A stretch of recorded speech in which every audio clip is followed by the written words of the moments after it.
Mambo. Poa. Uko mbio. Ama mama mwenye kama slide.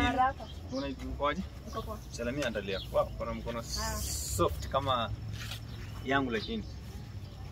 Uko smart lakini. Umekuwa na kucheki kwa zile one bed hizo single room za huko. Mara mingi ukiandika nguo pale, mimi naishi kwa hii bed sitter hii. Hii hapa juu. Hizi bed sitter hizi. Sisi mnaishi kwa single room na jamaa yako. Unaitwaje? Naitwa Val. Val. Au kuna jina sahihi? Maybe tunaweza juana hivi siku moja. Najua sasa labda mzee wako anaweza kuwa anakufuata pata hivi. Nilikuwa naendea hapa. Ndio mtoto kama wewe unafahamu mseka mimi. Unajua uko smart sana. Sisi nakuonanga na ponda baby. Si mimi. Acha mambo ya kuuza.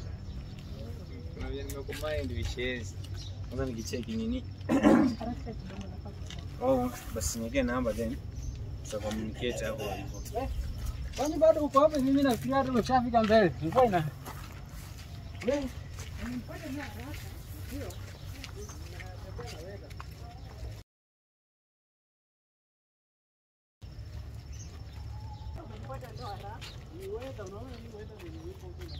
Ice cream hapa wewe.